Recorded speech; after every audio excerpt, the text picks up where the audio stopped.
Bonjour à tous, bienvenue dans cette nouvelle vidéo visionnage de la semaine. Donc, semaine de vacances avec un temps plutôt maussade. Donc, je vous cache pas qu'il y a pas mal de titres à vous présenter et à débriefer.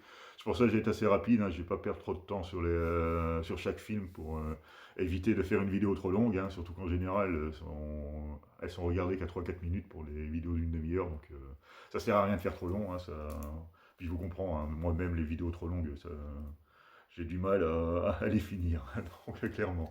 Donc on va commencer tout de suite avec le visionnage de lundi. Il s'agit de Les Tueurs de l'Éclipse, un petit slasher des années 80, donc de 1983. Bon là, ce qui fait son originalité, comme un peu les révoltés de l'an 2000, les villages des damnés, tout ça, c'est que les tueurs sont des enfants. Donc, ces trois enfants qui sont nés un jour d'éclipse, et apparemment, ça a créé sur eux des pulsions meurtrières. Ne demandez pas pourquoi, hein, le pitch est quand même assez léger. Au niveau des meurtres, il n'y en a pas tant que ça. Ça utilise de l'arme à feu. Après, c'est des enfants. On s'attend à ce que les meurtres soient pas trop physiques et tout ça, quoi. Que c'est pas comme un Jason qui va balancer un corps comme ça et qui va, en fait, qui va être beaucoup plus violent au niveau des meurtres. Et on sent qu'au niveau du jeu d'acteur, les enfants prennent un malin plaisir à maltraiter de l'adulte, hein. On le ressent plutôt bien. C'est plutôt bien joué, hein, ce qui est plutôt étonnant dans ce genre de production. Et on passe quand même un bon moment, hein. Enfin, bien joué parce que j'ai regardé en VO, hein, parce que moi je ne me porte pas garant pour la VF, hein, parce que c'est souvent un problème aussi, ça, à cette époque. Les films qui étaient relativement mauvais en VF et par contre on les regardait en VO, bon, on les voyait pas de la même manière, hein. C'est un peu moins, ça se voit un peu moins maintenant, mais bon, et après ça dépend aussi des productions, hein. Quand c'est des petits films comme ça, en général, ils se cassent pas trop le tut, hein, pour le doublage. Donc autrement, film sympathique pour les amateurs du genre, hein. Si vous ne l'avez pas vu, ben, je peux vous le conseiller. Il est trouvable en ce moment à 10 euros sur Bluecat dans une offre 2 plus 1, donc il revient à 7 euros, en dessous de 7 euros. Donc pour ceux qui n'ont pas encore vu, ben, c'est peut-être le moment de le découvrir. Ensuite, deuxième film, Luc la main froide, Cool and Luke. Donc c'est un film sur l'univers carcéral avec Paul Newman, film que j'ai trouvé assez moyen. C'est l'univers carcéral vu par les bisounours, hein, quand même, parce que bon, en général quand on est en prison, c'est qu'on est quand même relativement bad boy et tout ça, mais là tous les détenus s'entendent bien. Ils se tapent sur l'épaule, ils font des petites bouffes ensemble, ils jouent même aux cartes avec des paris, jeux d'argent et tout ça. On se demande même s'ils sont vraiment en détention. Donc là, c'est un genre de travaux forcés, ils doivent faucher de l'herbe le long de la route, hein. D'ailleurs, cette scène-là, on la voit je sais pas combien de fois dans le film. C'est relativement répétitif, il n'y a pas tellement d'enjeux. La seule intrigue, en fait, c'est qu'il va essayer de s'échapper, de s'évader, alors que les conditions ne sont pas si terribles, quoi. Il avait que 2 ans à faire. Enfin bref, les motivations sont pas top top. Il s'entendait bien avec ses collègues de chambre, il était plutôt bien traité, à part les travaux, mais bon, ça veut dire tout le monde bosse, quoi, on va dire, hein, c'est pas... Mais non, il cherche quand même à s'échapper, et puis bon... Bon voilà, c'est un peu léger, dans l'univers carcéral, il y a eu 10 fois mieux de fait, hein, même au niveau des séries, hein. Je repense à la série Oz, par contre, qui explose ce film, hein, parce que bon, comme quoi, hein, tout ce qui est d'avant n'est pas forcément meilleur. Donc voilà, quoi, ceux qui aiment bien Paul Newman, l'univers carcéral, enfin encore ceux qui aiment bien l'univers carcéral, ils être déçus parce que justement il manque cette âpreté, cette violence, parce que c'est quand même inhérent à la prison. Bon, même si c'est pas vraiment de la prison, hein, c'est des travaux forcés, comme je vous le disais, mais bon, voilà. Enfin, pour moi, il ne laissera pas un souvenir impérissable, hein, clairement. Donc, Luc la main froide. Alors, Impitoyable, ça c'est un petit western. Bon, vous savez, je suis pas très western. Ben là, il était deux et avec Clint Eastwood. Donc, plutôt sympa, mais comme je vous le dis, moi, les westerns, pour moi, c'est toujours la même chose. C'est toujours le même pitch. C'est du pampan, c'est de la vengeance, y a rien de nouveau, quoi. Le peu que j'ai vu, j'ai l'impression d'avoir vu les mêmes, quoi. Après, c'est vraiment sur la réalisation que ça va jouer. Donc là, pour le coup, c'est là qu'il s'en sort quand même un peu mieux, parce que c'est du Clint Eastwood. On sait très bien qu'il est excellent réalisateur. Mais pour le reste, voilà, quoi, c'est du classique. Les décors, par contre, sont magnifiques, hein. C'est très bien réalisé, c'est bien filmé. On a des décors naturels. Là c'est vrai que techniquement, il n'y a rien à dire, hein. Puis même le film, je pense que pour les amateurs du genre, il doit être apprécié. Mais moi, clairement, c'est pas celui-là qui va me rendre fan des westerns, quoi. On est toujours sur à peu près la même chose. Donc après, moi, je ne suis pas forcément objectif, hein. De toute façon, aucune critique n'est objectif, on est d'accord. Mais celui-là, voilà, quoi, je le mettrai, ce restera un western quelconque que j'aurais oublié dans 6 mois. Même si quand je le verrai, je dis oh là là, super les décors, c'est beau, les beaux panoramas, tout ça. Là, j'ai pas lui retirer tout ça. Donc voilà, hein, comme d'habitude, hein, dites-moi ce que vous en pensez en commentaire. Ensuite, un petit film de 1965 avec Christopher Lee, Horror Hotel. Donc c'est l'histoire d'une étudiante en sorcellerie, en histoire de la sorcellerie, hein, qui doit compléter sa thèse et pour avoir son diplôme, hein, donc c'est quand même assez classique. Et pour la compléter, elle manque un peu d'inspiration, elle décide de se rendre à un endroit où une sorcière avait été brûlée au XVIIe siècle, et qui, cette sorcière, avant de mourir, aurait maudit le village. Donc en effet, quand elle se rend sur place, on se rend compte qu'il y a vraiment un problème dans ce village, que c'est plutôt désertique, les habitants sont quelque peu étranges. Le film est plutôt sympathique, on sent que c'est du film de studio, hein. Au niveau du décor, on a 4-5 maisons, c'est toujours dans le noir, après c'est du noir et blanc, donc c'est un film qui est assez sombre, hein. Bon, ça se prête excellemment au gothisme, hein, on est d'accord, mais bon, c'est quand même relativement fauché. Là, par exemple, je vais vous donner un petit exemple, l'héroïne, enfin l'héroïne entre guillemets, qui arrive dans le village, bon, c'est assez désert, il y a des 3-4 maisons, puis tous les habitants, enfin les 5-6 personnes qu'elle croise, une fois à son passage, se retournent et la fixent, s'arrête de marcher, puis la fixe comme ça. Puis, on ne sait pas pourquoi. Puis dans royaume d'Ivry, d'accord, une étrangère qui arrive, il la regarde un drôle d'œil, mais bon là on sent que c'est quand même surjoué, c'est un peu surexploité cette idée-là, quoi. Après, un peu plus tard dans le film, je vais pas vous raconter, mais il y a un policier qui arrive dans ce même village et on retrouve quasiment la même scène. Et en fait, ils ont repris les scènes de l'arrivée de cette femme, de cette fameuse femme là. Et ils se retournent de la même manière, au même endroit, et tout ça. Enfin, vous voyez le genre, on sent que c'est vraiment très fauché. Ça a été. Mais l'ambiance est quand même bien faite, on va pas lui enlever, mais je pense pas que ce soit le meilleur du genre. Parce que bon, j'ai encore énormément de films à regarder, hein, de cette époque, hein, et qui traitent un peu de ce sujet-là, bah, tous les British Terror et tout ça, que je n'ai pas vu, je crois que j'en ai vu aucun. Donc j'espère que ce sera un peu plus. Il y aura un peu plus de peps que celui-là. Bon, autrement, formellement, c'est quand même relativement joli, hein, c'est du film de studio, mais il y a toujours cette petite brume omniprésente dans les décors et tout ça, mais c'est mignon, quoi, on va dire. Ils savaient faire avec très peu de moyens en fait une ambiance assez inquiétante, quoi. Donc si vous êtes amateur du genre, bah, je peux vous le conseiller, hein, surtout que c'est pareil, celui-là on peut le trouver pour 10 euros, hein, pour un Digibook, ça fait une belle petite édition pour pas cher. Donc voilà, pour Horror Motel, Hôtel plutôt. Ouais.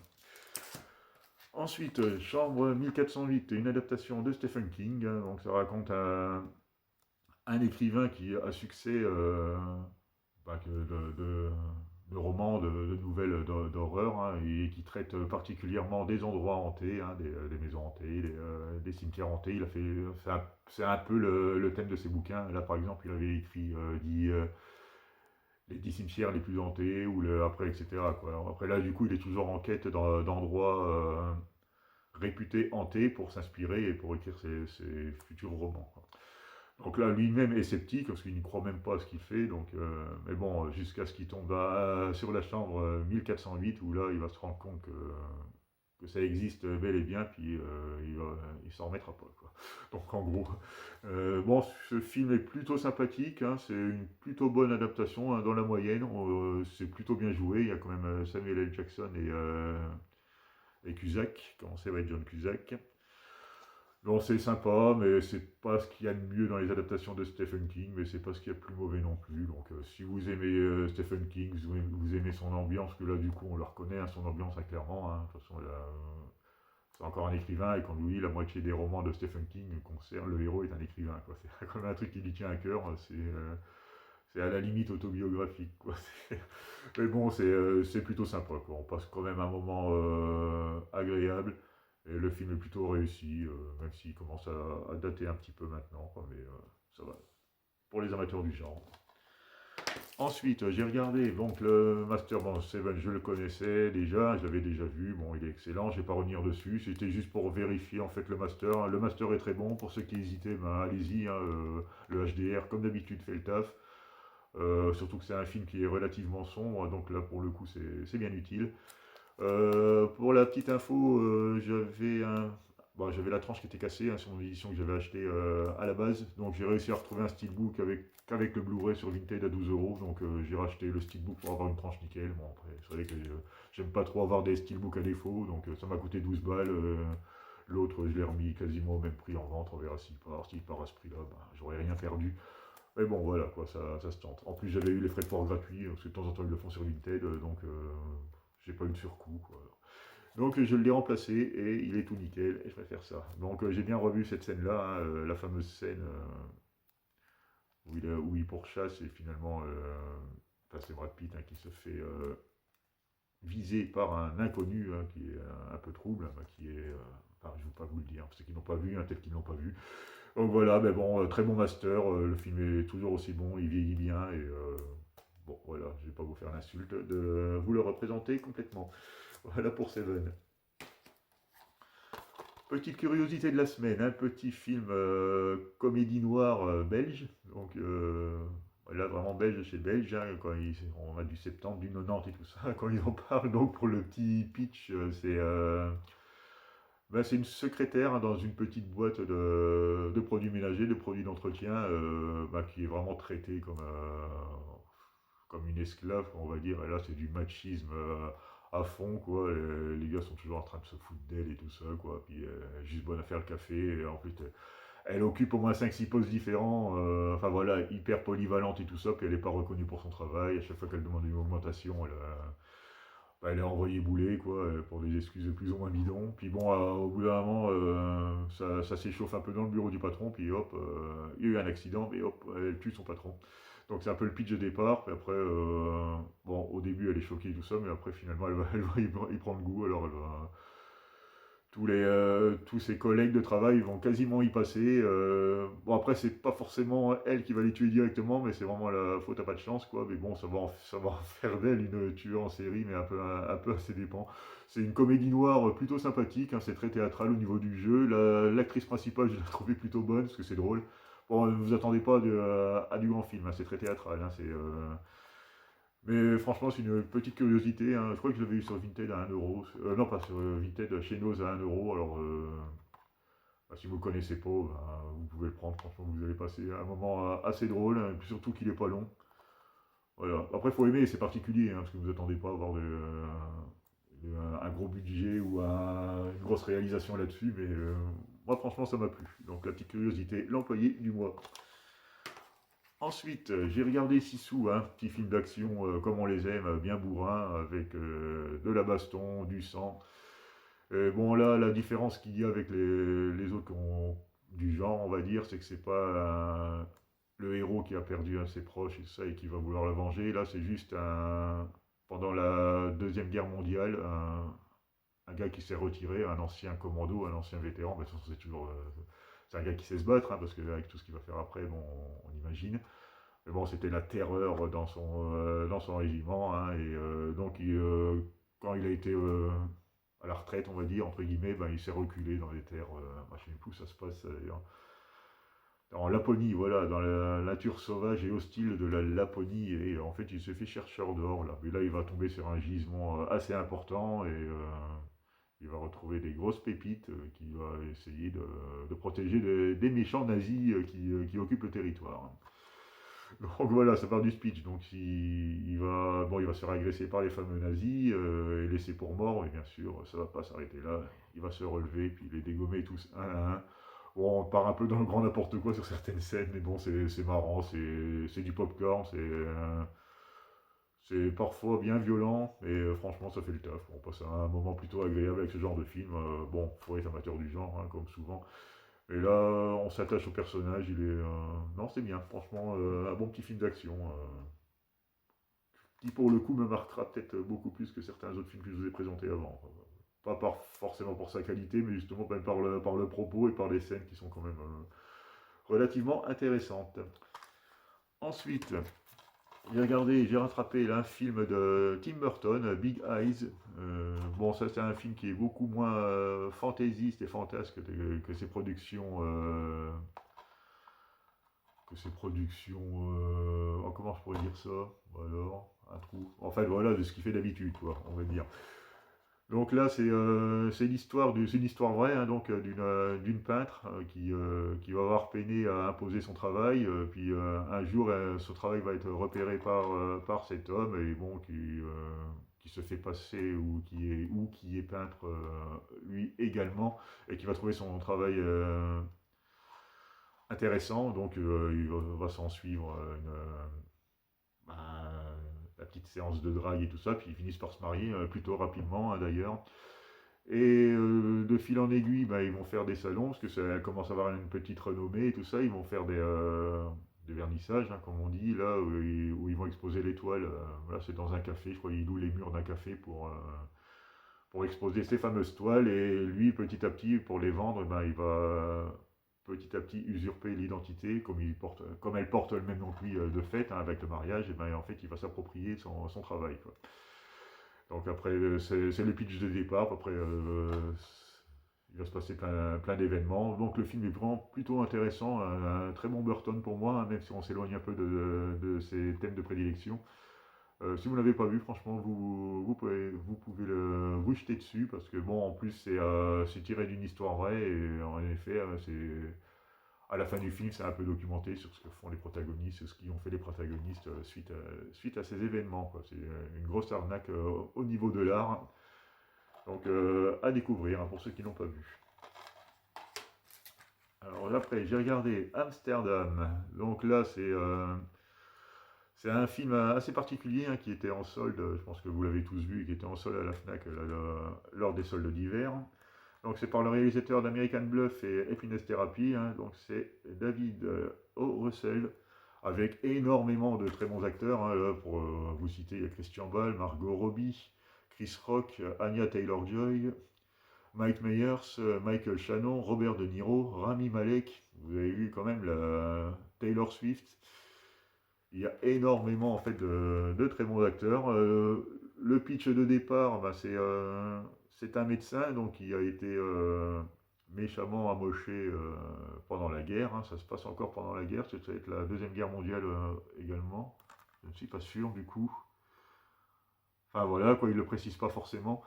Et donc, il s'est en fait spécialisé dans la réparation des gueules cassées. Je crois que non, c'est plus dans les années 60, alors il me semble que c'était un peu plus tard. Enfin bref, mais bon, les gueules cassées, vous savez ce que c'est, hein, c'est les personnes, enfin les soldats qui ont été méchamment abîmés physiquement lors des guerres, hein. Et donc lui, il fait de la chirurgie plastique. Ça va partir de là, puis après, je vais pas vous dire, parce que c'est assez complexe, hein, comme film à regarder. J'ai trouvé ça plutôt sympa, même s'il y a quelques longueurs. Bon, c'est super bien joué, parce que de toute façon, avec un casting pareil, ça aurait été difficile d'en être autrement, quoi, on va dire. Bon, je sais pas si vous avez osé le prendre, hein, mais bon, c'est vrai qu'à la base, ça m'avait pas attiré plus que ça, mais le sujet est plutôt intéressant. C'est plus ou moins inspiré d'une histoire vraie également. Donc, Amsterdam, c'est plutôt sympa. Avec bon, Christian Bale, hein, il joue un rôle quand même, un des rôles principaux, et franchement, très bon acteur, hein. Margot Robbie aussi, hein. Plus je regarde le film avec elle, j'ai un peu découvert avec bon, Suicide Squad et Barbie, hein, mais je me rends compte que finalement elle a quand même plusieurs cordes à son arc, hein, au niveau du jeu, et je commence vraiment à m'intéresser à cette actrice. Donc voilà, c'est à peu près tout ce que je peux vous dire sur Amsterdam. Je ne vais pas trop vous en dévoiler, parce que c'est une intrigue assez complexe et tout ça. Alors si je commence un peu à rentrer dans les détails, bah, vous aurez l'effet de surprise en moins. C'est pas le meilleur film que j'ai vu. Ça peut être assez long, ça peut être ennuyé pour certains, mais personnellement, moi, j'ai pris quand même un certain plaisir à le suivre. Ensuite, I Still See You. Alors là, c'est suite à un accident. Bah, d'un laboratoire nucléaire en fait, bon, qui va faire énormément de victimes. Les, comment je pourrais dire, en fait les atomes que ça a libérés, hein, de toute façon c'était nucléaire, hein, automatiquement ça a irradié une grande partie de la population à la ronde, et il y a eu beaucoup de victimes. Donc ces fameuses victimes en fait reviennent sous forme de rémanence, hein. C'est-à-dire qu'ils vont plus ou moins répéter la scène qu'ils faisaient avant leur mort, pendant, comme ils disent, hein, entre 30 secondes et 5 minutes, on va dire. Ils refont tous les jours la même scène, c'est en rémanence. Alors, bon, assez un concept plutôt, pour le coup, original, hein. Je sais pas si bien expliqué. Moi, c'est un peu des spectres, un peu des esprits qui répètent en fait les mêmes gestes tous les jours, quoi. En fait, comme une boucle. C'est des mini-boucles temporelles, mais bon, ils ont normalement aucune influence sur pas sur le monde réel, hein, sur les survivants. C'est juste des visions. Mais bon, il y a l'héroïne donc, qui est jouée par Bella Thorne. qui pense qu'elle est agressée par, justement par un de ses rémanents, alors que tout le monde dit que c'est impossible parce que ça ne peut pas influer sur la vie réelle, hein, c'est juste des images, et après, bon. Mais bon, ces rémanents-là, ce sont de plus en plus présents, il y en a des nouveaux qui se créent tous les jours, et en fait, ça intrigue beaucoup de gens, mais bon, apparemment, il commencerait, parce que vous regarderez le film pour le savoir, à avoir des interactions entre la vie réelle et justement ces fameux esprits errant. Donc, je ne sais pas si j'ai été clair sur l'explication, mais bon, c'est quand même relativement un concept original. Le film est plutôt sympa à suivre, même si pour le coup, enfin, après, il faut vraiment comprendre le concept. Alors, j'ai pas vraiment tout compris de ce qu'il voulait dire, quoi, mais il y a quand même pour moi des incohérences et des choses qui ne collent pas. Mais globalement, quoi, ça va, quoi. Bah, après, c'est un film à voir parce que c'est pareil, hein, pour 1 euro, hein, je crois que j'ai dû l'avoir chez nous. Ça fait partie des bonnes surprises.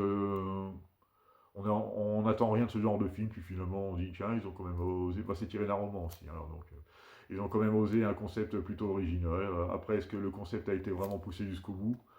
Je ne peux pas trop vous dire. Le film dure qu'1 heure et demie, donc est-ce que ça n'a pas été trop cuté? Est-ce que ils n'ont pas réussi à aller jusqu'au bout du propos? Parce qu'il y a quand même des zones d'ombre, hein, pour moi, j'ai pas vraiment tout compris, et le concept, le principe, hein, mais franchement, ceux qui veulent un film qui sort un peu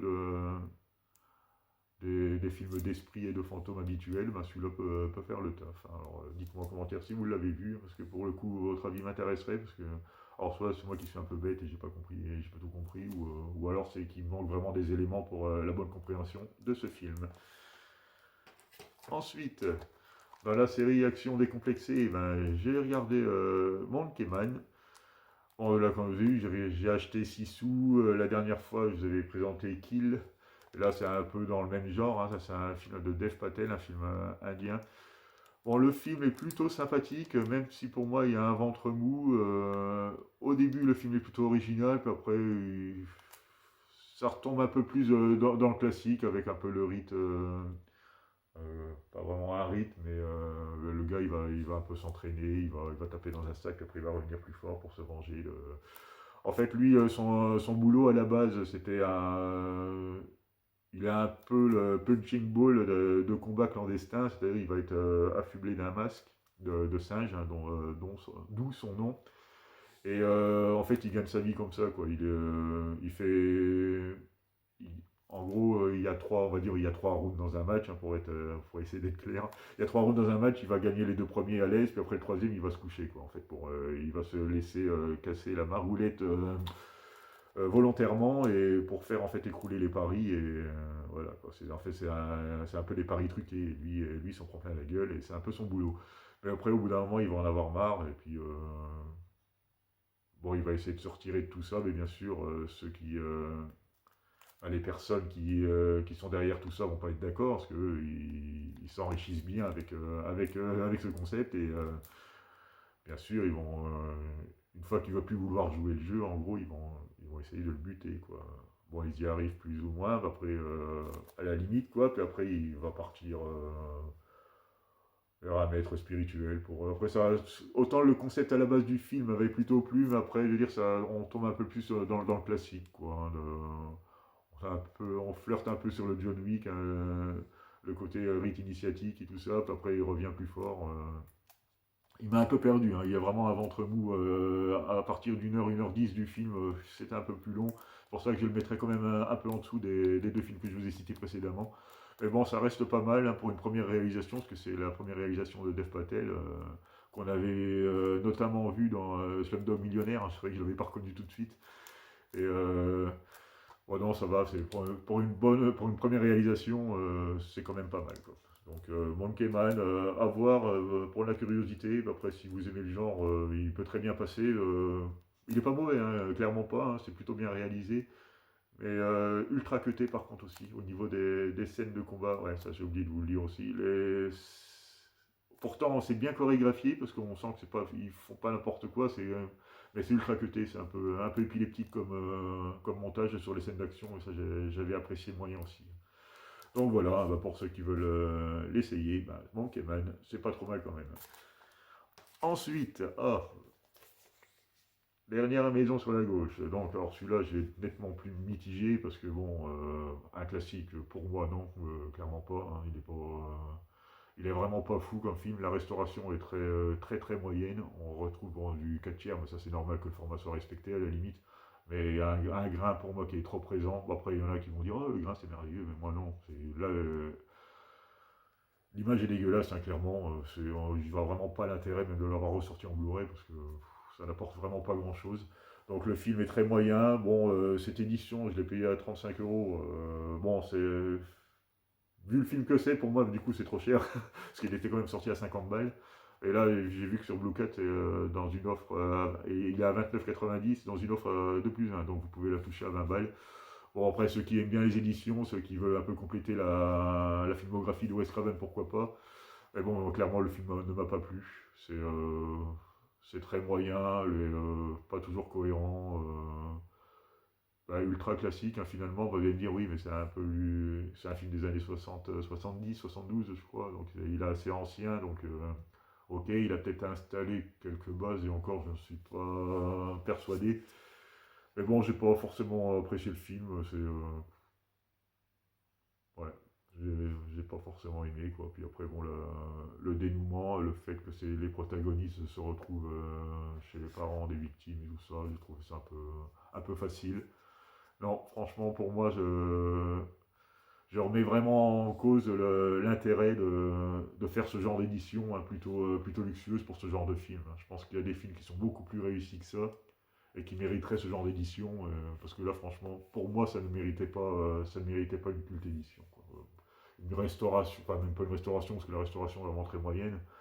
Ou alors c'est que le produit, la base était vraiment mauvaise, mais vu que c'était sans doute un film de fin d'études, ça devait pas être du matos haut de gamme à utiliser à l'époque, donc je pense qu'ils ont un peu fait ce qu'ils ont pu, mais non.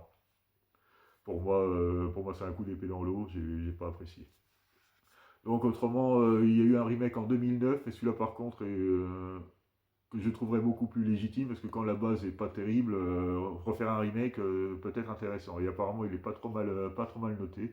Donc pour le coup, il m'a quand même donné envie de regarder le remake de 2009. Donc il me semble qu'il est sorti chez BQHL il n'y a pas trop longtemps. Donc je verrai ça plus tard. Mais bon, là celui-là, franchement, non. Pour moi, ce sera pas du culte. J'ai gardé l'objet parce qu'il est plutôt sympa. C'est une édition numérotée, mais ben voilà quoi. Pour moi, c'est pas foufou. On va rester dans les films pas foufou. Bah là, voilà, Tree of Life. Bah, pour rien vous cacher, j'ai regardé un quart d'heure, j'ai arrêté. Quand j'ai vu le genre que c'était, j'ai dit c'est pas la peine. Ça me fait penser à Ghost Story, ça parle du deuil, en fait, la perte d'un enfant, et c'est d'une longueur, c'est des scènes qui servent à rien, ça traîne, ça traîne. Au bout d'un quart d'heure, j'en avais eu marre déjà. Non, là, c'est juste pas possible. Et en effet, après j'ai zappé un peu les chapitres, hein, pour voir comment le film allait évoluer, mais en fait on est toujours sur les mêmes tons. Alors le film il dure 2 heures, plus de 2 heures, et ça raconte rien, quoi. C'est juste, oui, bah, le deuil, on sait. Hein. Bah, ça fait du ghost story, ça fait ce genre de film qui pour moi est insupportable. Bon, après, alors j'ai pas l'intellect, hein, pour comprendre l'intérêt de ce genre de film, mais bon, voilà quoi. Pourtant, les bons acteurs, hein, Brad Pitt, Sean Penn, Jessica Chastain, bon, c'est quand même des bons acteurs. Pourtant, Terrence Malick, il a fait quand même des trucs sympas, donc la ligne rouge, hein, il me semble que c'est de lui là, qui m'avait bien plu à l'époque, mais celui-là, Tree of Life, si vous voulez vous endormir devant un film, prenez-le, vous pouvez le regarder, mais moi ça m'a pas plu du tout, quoi. Ah non, au bout d'un quart d'heure, j'ai pas pu. J'ai dit, oh non, si c'est pour m'ennuyer pour ça pendant 2 heures, c'est même pas la peine, quoi. Donc voilà, quoi, donc très mauvaise expérience de ce film. Pour l'instant, il est dans ma collection en sursis, hein, après, on verra bien ce que j'en fais. Ensuite, à vif, donc ça c'est un bon petit film d'action avec Jodie Foster, donc excellente actrice, hein, un film de Neil Jordan. Donc là on va retrouver une présentatrice radio, hein, qui va finir par se faire agresser avec son mari en ville, hein, dans un coin reculé je ne sais même plus dans quelle grande ville ça se passe, hein, mais bah, c'est New York, hein, carrément, donc voilà. Donc, et son mari va y laisser sa vie, hein. Elle va être salement amochée. Donc, depuis, elle va avoir du mal à gérer cette agression. Puis elle va finir par, en fait, continuer à garder son émission et à feindre bah, que ça va bien pour elle et tout ça. Mais la nuit, par contre, elle va devenir un peu vigilante, une justicière. Elle va buter tous les fauteurs de troubles, hein, et surtout retrouver les auteurs de cette agression. Bon, après, contrairement à d'autres films où des histoires de vengeance comme ça, où on va voir que, après, à la limite, l'actrice ou l'acteur va prendre un malin plaisir à buter les méchants, et après, c'est bientôt, ça tombe vite à l'héroïque. Là, le film ne traite pas le sujet comme ça parce qu'on sent qu'elle est dépassée, qu'elle est vraiment à cran et qu'elle n'aime pas, qu'elle prend pas plaisir à tuer les gens parce que sa première victime, elle a un peu du mal à s'en remettre, puis après c'est un cercle vicieux et c'est beaucoup plus grave et beaucoup moins léger en fait que les films de vigilants classiques, on va dire. Mais, franchement, j'ai bien apprécié. Bon, Jodie Foster en même temps, c'est une très bonne actrice, hein, que j'apprécie beaucoup. Très bonne surprise, parce que c'est un film qui commence à dater, hein, déjà, il a plus de 20 ans, hein, je pense. 2007, alors c'était l'édition DVD. Pom, pom, pom. Ouais, bon, alors on va dire qu'il a ouais, 17-18 ans, quoi. Mais, franchement, très bon film, à vif. Celui-là, je peux vous le conseiller si vous ne l'avez pas vu. C'est un traitement un peu différent des Vigilantes, et franchement, il fait clairement le taf. Ensuite, bon, il ne reste plus que 4-5 films, hein. Je l'avais dit, hein, cette semaine, c'était dense. Hôtel Artemis, là, c'est encore un petit film d'action, bon, cinéma popcorn, qui dure 1h30, c'est pareil, il n'est pas très long. On flirte un peu sur John Wick, on flirte un peu sur le même film qui a. Le film, bah, je sais pas si voilà, si vous voyez bien le titre, mais il y a un film comme ça que c'est. Je sais plus, je me rappelle plus du titre, mais qui a un peu le même genre de pochette, un peu bariolé comme ça, et ça se passe dans un hôtel aussi. Donc là, c'est un peu dystopique, ça se passe en 2028, hein, il me semble, donc un futur relativement proche, où là c'est émeute sur émeute et tout ça, et l'hôtel Artemis en fait est un genre de centre de havre de paix où en fait une médecin qui est jouée encore par Jodie Foster, hein, d'ailleurs, bah, beaucoup plus récent, il est de 2018, hein, celui-là, et qui va en fait soigner les manifestants et tout ça, parce que bon, c'est pour, elle soutient en quelque sorte le renversement du pouvoir installé, parce que bon, c'est apparemment ils sont vraiment gouvernés par des enfoirés, donc et en fait elle va en gros soigner les brigands et tout genre de personnes, quoi. Mais bon, dans cet hôtel-là, il y a des règles à respecter et tout ça, quoi. Après, ça part de ce speech-là, il y a quelques scènes de combat qui est plutôt sympathique. C'est relativement moyen, hein. C'est franchement pas le film du siècle, hein, mais ça va, ça se regarde. Et on retrouve notamment Dave Bautista, qui je trouve bon acteur, hein, pour un acteur balèze quand même. Il est quand même assez sympa. Sofia Boutella, Jeff Goldblum, donc il y a quand même un petit casting sympathique, mais bon, pour un film relativement moyen, quoi. Après, si vous voulez un film léger pour le samedi soir avec des popcorn, vous pouvez y aller quand même, hein. Je pense que ça se regarde relativement bien. Ensuite, j'ai attaqué les coffrets intégraux de Lars von Trier, de Michael Haneke, ainsi de Jim Jarmusch et c'est Ceylan, je sais plus comment il s'appelle, enfin le prénom, je sais plus. Donc je vais les regarder dans l'ordre. Donc là, je me suis tapé quand même 3 films compliqués à voir parce que c'est quand même des films de fin d'études, bah, de Lars von Trier, de Michael Haneke et de Jim Jarmusch. Donc c'est clairement pas leur meilleur parce que comme vous le savez, les films de fin d'études en général, faut épater la galerie, il faut épater les jurys. Donc c'est celui qui sera le plus conceptuel, le plus original. Il faut à tout prix sortir du lot. Donc ça fait des films qui sont relativement décousus, fauchés, parce qu'ils ont de fait un budget très limité. Donc là, ce film-là est particulier, c'est peut-être l'un des. Enfin, quoique, non, c'est peut-être un de qui s'en sort le mieux, hein. Bon, donc là, c'est le premier film de 1984 de Lars von Trier. C'est The Element of Crime. Donc, c'est cet inspecteur-là qui est dépêché du Caire pour essayer de résoudre une affaire. Après, j'ai pas compris pourquoi elle posait vraiment problème déjà, cette affaire-là, quoi. Enfin, les bases sont déjà un peu louches. et qui est bon, qui est dépêché, donc qui est appelé donc à venir en Europe pour enquêter sur un tueur en série, apparemment qui s'en prend aux enfants. Et donc pour résoudre l'enquête, il va devoir se mettre un peu dans la peau du tueur et retracer un peu le parcours qu'il a fait, quoi. Enfin, c'est à peu près ce que j'ai compris, parce que bon, c'est quand même assez particulier, c'est tourné d'une drôle de manière, avec des écrans noirs entre chaque scène assez marqué pour que ça nous interpelle, on va dire. D'une scène à l'autre, il y a toujours un écran noir de, on va dire, 3-4 secondes. C'est peut-être pas grand-chose, mais on sent que les scènes sont vraiment bien séparées, quoi. Après, au niveau de l'image, ben voilà, la colorimétrie que vous avez du film, on est toujours sur ces tons-là. Ben, je vais vous montrer un peu derrière, voilà. C'est toujours sur quasiment monochrome jaune-noir, quoi. C'est presque du jaune et blanc, du jaune et noir plutôt que du noir et blanc, hein, on va dire. C'est particulier, c'est conceptuel. Moi, j'ai pas forcément accroché, c'est assez compliqué à regarder quand même, hein. C'est pas trop mal joué, la direction, on sent que Lars von Trier allait nous sortir des trucs assez costauds par la suite, hein, mais bon, c'est vraiment pour le coup du cinéma de cinéphile, enfin pour ceux qui se revendiquent cinéphiles, hein, voilà, qui veulent faire de l'intellectuel avec tout et n'importe quoi. Moi, c'est pas forcément ma cam, hein, donc je l'ai regardé parce que c'était parce que j'ai le coffret, donc si on achète des films en général, c'est pour les regarder. Mais j'espère qu'il va vite reprendre un peu le style qu'on lui connaît, quoi. Ensuite, le premier film de Michael Haneke.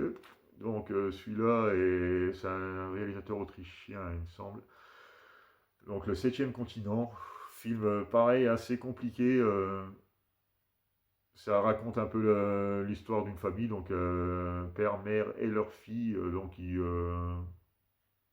qui sont en fait qui sont pris dans la spirale du conformisme et tout ça. Alors, vous voyez déjà le sujet, déjà c'est assez costaud, hein, donc, et qui sont lassés de leur vie, hein, pourtant ils gagnent bien leur vie, ils ont le confort qu'il faut et tout ça, mais bon, apparemment ça ne leur convient pas, alors ils veulent tout simplement en finir avec cette vie-là. Et bon, de façon assez radicale, hein, quoi. Donc c'est quand même assez choquant. La scène finale est quand même, c'est quand même assez torturé comme film. C'est pareil, j'ai moyennement apprécié. On est comme pour le film de Lars von Trier, on est sur un film de fin d'études, hein, donc avec très peu de moyens. Mais c'est très malsain, c'est perturbant, hein, comme quand c'est marqué derrière, quoi. On sent que Haneke a commencé assez fort avec ce film. C'est pas ce que je préfère regarder, hein, encore une fois de plus, il y a des scènes qui sont très longues, très lentes. En fait, il filme des gestes du quotidien. Par exemple, le film commence par le lavage d'une voiture dans une station automatique et on a droit à tout le lavage, au lavage complet de la voiture, quoi, vu de l'intérieur de la voiture. Après, vraiment sur des scènes, des gestes du quotidien, mais là, c'est vraiment pour appuyer sur la monotonie de la vie, et dire des années, et ça se passe sur 3 ans. Alors, on voit d'une année à l'autre, c'est les mêmes gestes qui se répètent, qui sont. Donc, c'est assez particulier, hein, je vous laisse le découvrir. De toute façon, si vous avez le coffret, ben, de toute façon, il faut commencer par le début de carrière, parce que c'est clairement les films les plus compliqués, les moins aboutis, je dirais pas, mais disons que ça donne une idée du style de cinéma que les réalisateurs vont faire plus tard, quoi. Alors celui-là, c'était pas très joyeux, hein, pour le coup. Donc, le septième continent. Ensuite, là, on reste dans le conceptuel. Le premier film, donc, de fin d'études de Jim Jarmusch, Permanent Vacation. Ah, c'est pareil, là c'est un film où il dure qu'1h10, hein, heureusement, parce qu'il raconte pas grand chose. Bah, c'est en fait un jeune relativement paumé, quoi, un peu marginal, donc il veut pas travailler, qui veut pas se poser quelque part, qui est un peu vagabond, hein, donc c'est pour ça déjà, d'où le titre, un permanent vacation. Il erre juste, en fait l'histoire c'est il erre juste dans les rues, il rencontre des personnes ici et là, bah, souvent des clodos et souvent des personnes un peu instables, on va dire. Il parle avec, il discute, il partage deux, trois trucs, après il les quitte, après il repasse à une autre personne. Mais ça raconte rien, en fait c'est le quotidien. Après il y a des idées Ouais, de réalisation peut-être, oui, mais après, comme je vous dis, moi, c'est pas l'aspect technique qui me passionne le plus dans un film, même si ça compte, hein, je vais pas dire le contraire, mais c'était une fois de plus compliqué, c'est tourné en noir et blanc, c'est très fauché. C'est pas, je peux pas dire que ce soit mauvais, hein, parce que c'est pas parce que ça m'a pas plu que le film est mauvais, mais bon, ouais, c'est pareil, c'est particulier. C'est un premier film. Après Jim Jarmusch, hein, comme vous le savez, on lui doit notamment Deadman avec Johnny Depp et Ghost Dog, hein, la voix du samouraï. Ça, c'est un peu plus tard, hein, qu'il aura fait ça, mais bon, il a quand même fait des films très sympathiques par la suite. Mais bon, j'en connais très peu de lui, alors on verra même déjà dès le deuxième film ce que ça donne, quoi. Donc à découvrir, c'est pareil dans le cadre de la découverte d'un intégral d'un réalisateur, donc c'est un peu le passage obligatoire. Et là, c'est vrai que j'ai enchaîné 3 films comme ça, c'était un peu costaud quand même. Et le dernier film de la semaine quand même, donc là, ben, Constantine, donc magnifique steelbook. Ah ben là, c'est vrai que vous l'avez vu pas mal cette semaine, hein, on vous l'avez présenté je ne sais pas combien de fois, mais c'est vrai que l'objet le mérite. Le film, un peu moins peut-être, bon, c'est du DC, hein, donc DC peut-être un chouïa plus travaillé que le super-héros classique, on va dire. Le film est sympa, les effets spéciaux n'ont pas trop mal vieilli, mais j'ai pas plus accroché que ça, quoi. C'est un film, je sais, bah, je l'avais déjà en DVD, quand je l'ai revu, en fait, j'avais l'impression de l'avoir jamais vu, et puis ça me refera la même chose, je pense, hein. Il est sympa à regarder, ça divertit, mais dans 6 mois, je l'aurais oublié, quoi. Je sais pas, Et c'est vrai que pour le coup, Keanu Reeves manque un peu de charisme, il est un peu sur un même style de jeu. Je sais pas s'il est vraiment si bon acteur que ça, quoi, finalement, parce que c'est vrai que quand on regarde son jeu, il est toujours assez froid, bah, même dans John Wick, hein, finalement, il est assez mono. Ah, comment je pourrais dire ça? Il a une expression un peu. Ah, j'ai du mal à trouver. Bon, j'ai pas recoupé, hein, donc j'ai arrêté de bafouiller puis continuer parce que c'est mon dernier film, j'ai pas tout recommencé. Donc, mais je veux dire, il n'y a pas un jeu très varié, quoi, on va dire. Il reste assez inexpressif dans son jeu. Enfin, voilà, enfin, je sais pas si vous serez d'accord avec moi ou si vous avez compris ce que j'ai voulu dire. Donc autrement, bah, le steelbook est clairement plus réussi que le film. Comme je vous le dis, le film, ça se regarde, mais je l'oublierai comme je l'ai oublié la première fois, à mon premier visionnage. C'est sympa, mais j'ai même pas trop d'arguments à donner, quoi, finalement, parce qu'on se dit, oui, pour un comics, c'est issu d'un comics, donc c'est un peu fantasque parfois, c'est un peu... ouais, enfin, je sais pas. Bah, j'ai pas été plus emballé plus que ça, quoi. C'est pour ça, je pense que avant de me grader ce genre de film, faut que je sois sûr quand même de mon coup. Bon, même si ça fait un bel objet pour la collection, hein, clairement, mais c'est pas. La collection à la base, c'est quand même des films qu'on aime bien et qu'on aimerait revoir. C'est pas forcément le cas de ce Constantine, hein, pour le coup. Bel objet, mais ça s'arrêtera là. Donc dites-moi ce que vous en pensez de tous les films que je vous ai présentés. Je sais que la vidéo est un peu longue, hein, c'est un peu indigeste, hein, mais et surtout là, sur la fin, celui-là, je suis clairement en manque d'inspiration pour la critique. Bon, après, tout le monde l'aura vu assez récemment, parce que tout le monde va essayer le 4K, hein. Le 4K est magnifique, hein, pour le coup. Mais voilà, quoi, le film est très oubliable, hein. Après, à l'époque, il n'avait pas été non plus super bien accueilli, et je comprends pourquoi. Parce que le côté rétro, c'est sympa, mais c'est pas parce que c'est rétro que c'est devenu bon avec le temps, hein. Parce que c'est un peu la tendance, hein, que je vois un peu partout, là, les anciens films qui avaient été descendus ou qui étaient très moyens à l'époque, là, maintenant, on les considère presque comme des chefs-d'œuvre aujourd'hui. Non, je suis pas tout à fait d'accord avec tout ça. La nostalgie y est pour beaucoup, je pense. Donc voilà pour cette grande vidéo. Je vous remercie de m'avoir regardé et vous dis à bientôt pour une nouvelle vidéo.